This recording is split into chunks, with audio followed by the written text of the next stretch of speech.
Hello বন্ধুরা, good morning. Riaz short চ্যানেলে তোমাদের সবাইকে স্বাগত। আজকে আমি নিয়ে এসেছি নিরামিষ একটা রান্নার দারুণ রেসিপি। বাড়িতে কিন্তু নিরামিষ হলেই মনে হয় কি রান্না করব।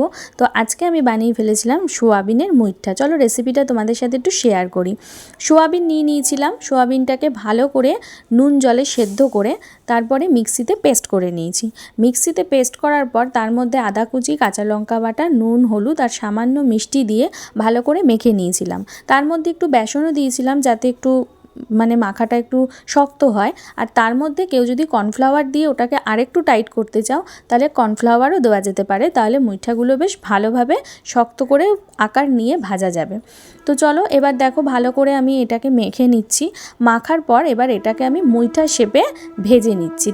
তেল গরম বসিয়ে দিয়েছিলাম, আমিও ভাজতেও শুরু করেছিলাম। যেহেতু 2 হাত আটকা ছিল তাই শেপটা তোমাদের দেখাতে পারলাম না, কিন্তু এরকমভাবে হাতে নিয়ে মুইঠা আকারে শেপ নিয়ে তোমরা গরম তেলে ভেজে নেবে। তারপরে ওইদিকে আমি আরেকটা কড়াইতে তেল গরম বসিয়ে দিচ্ছি, কারণ কারিটা করার জন্য। তো গ্রেভিটা এখানে করতে হবে, তার জন্য দেখো তেল গরম করে নিয়েছি। এবার এর মধ্যে আমি তেজপাতা, কাঁচা লঙ্কা, কেউ যদি শুকনো লঙ্কা ফোড়ন দিতে চাও দিতে পারো, গোটা গরম মশলা, তারপর গোটা জিরে সব দিয়ে ফোড়ন দিয়ে আমি এইভাবে আলুগুলোকে কেটে আলুগুলোকে আলাদা করে ভেজে নিয়ে আমি রেখে দিয়েছিলাম। তারপর তেলের মধ্যে আবার টমেটো কুচি, আদা বাটা, নুন, হলুদ, জিরে গুঁড়ো, যদি কেউ ধনে গুঁড়ো দিতে চাও দিতে পারো, আমি ধনে গুঁড়ো দিইনি, সামান্য মিষ্টি আর হ্যাঁ অবশ্যই গরম জল, কারণ যে কোনো কষানো রান্নায় গরম জল দেওয়াটাই ভালো। সেটা পরে দেবো। ভালো করে আগে মশলাটাকে কষিয়ে নেব। কষিয়ে যখন দেখব মশলা থেকে তেল ছেড়ে যাচ্ছে তখন আমরা ওই গরম জলটা এর মধ্যে দিয়ে দেবো। এবার জলটা তোমরা তোমাদের পরিমাণ মতন দেবে, কারণ কার কতটা গ্রেভি লাগবে। আর এটা যেহেতু মুইঠা, এটা কিন্তু ঝোলে দিলে অনেকটাই জল টেনে নেয়, তাই জন্য ঝোলটা তোমরা তোমাদের পরিমাণ মতো দেবে। আমাদের বাড়িতে অনেকজন ছিল তাই জন্য একটু জলটা বেশি দিয়েছিলাম। তো দেখো এবার যখন ঝোলটা ফুটে গেছে তখন আমি এর মধ্যে গরম মশলা আর ঘি দিয়ে দিলাম।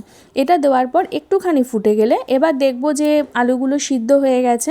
ঠিক আছে, সিদ্ধ হয়ে যাওয়ার পর তারপরে আমি ওই ভেজে রাখা যে মুইঠাগুলো ছিল সেগুলো আমি ঝোলের মধ্যে দিয়ে দিলাম। তো চলো এরপরে আর বেশি এটাকে ফোটাবো না, কারণ পুরো গ্রেভিটা না হলে মুইঠা টেনে নেবে। তাই জন্য এগুলো দিয়ে একদম জাস্ট একটুখানি নাড়িয়ে আমি ঢাকা দিয়ে দেবো। ঢাকা দিয়ে কিন্তু আমি গ্যাসটা বন্ধ করে দেবো।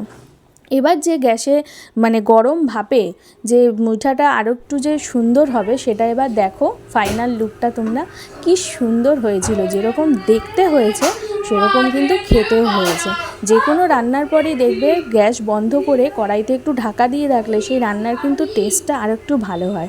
চলো, যদি তোমাদের ভালো লাগে চ্যানেলটা সাবস্ক্রাইব করো, লাইক করো, টাটা।